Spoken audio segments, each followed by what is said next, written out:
Hi guys, I'm back. I feel like I'm running a YouTube channel, but I'm Paige if you didn't catch the last video.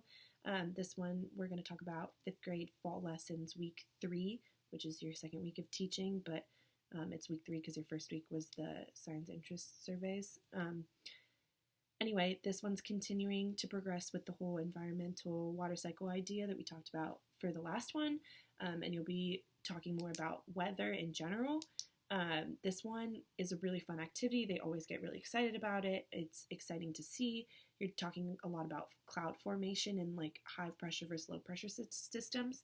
But the biggest tip I have for this one is make sure that you familiarize yourself with the explanation side and like the actual lecturing side prior to the demo, because it is one that I wasn't familiar with. You might be, but just make sure you review the PowerPoints that are in the same folder for the lesson, which you should be doing each week anyway, but this one in particular because it's not a common topic in terms of like the way the wind flows and like the different climates and how the two pressure systems run into each other and form clouds. And you can talk about different types of clouds if you want to get into that, but just make sure you understand how to read a weather map, because that's a really fun part of it if you want to find new ones too. Like you can always, those PowerPoints that are in there are just for y'all. It's what we've used in the past, but it's always able to be adapted, and I think each year we fine tune them to be a little bit better.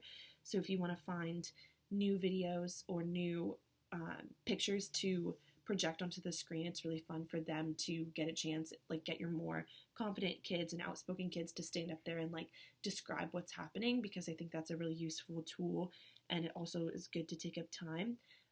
But then in terms of the experiment, this is just going to be a you doing it thing. The kids do not participate, they just get really excited, and then you can help describe it, or you like discuss it at the end, you know what I mean? But you're using a liter bottle, and in the instructions it calls for you doing 2 trials, one with warm water and one with the rubbing alcohol that you're provided, and then you put the stopper in and use the bike pump to do different amounts of pressure, the different pumps. So obviously like a 10 pump would be more like a low pressure system, and then if you do like 20 pumps, that's higher pressure. So you can see, then you can have them feel it at the end, because the different temperatures that these pressure systems produce can be interesting because it actually works that way. But I will say, after 2 years of doing this experiment, I've been 5th grade TA for 2 years, the warm water doesn't necessarily work, and just like we talked about the last time, it might be hard to access warm water. So I would really suggest just using the rubbing alcohol and doing it multiple times with different number of pumps. So like the first time you do it, try just 5, the second time try just 10, second time try 20, you know what I mean? Because it's really exciting, and basically when you take the stopper off, a cloud forms in your bottle, and you can see based on how dense it is and how warm it feels whether it was low pressure or high pressure. And to get them involved, I usually sat at like the teacher's table in the back, or like a round table, or just like had them all be around a certain group of desks, however your classroom's set up.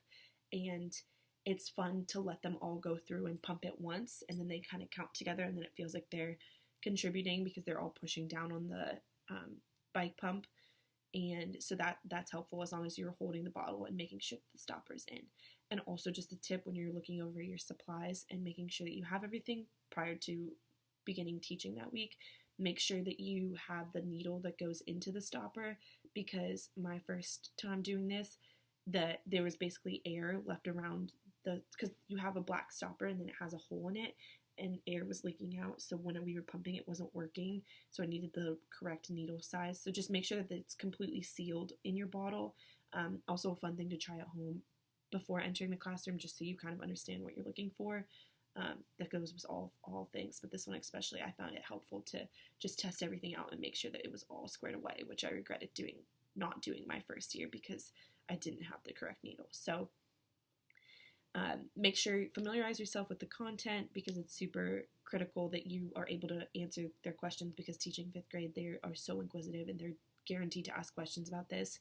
And then make sure that you have enough rubbing alcohol to do it however many class times you have, and multiple times in that class time, since I would recommend eliminating the water. And then make sure that you have your needle will fit in your stopper. But other than that, have fun with it because it's super cool, something I had never done prior to teaching.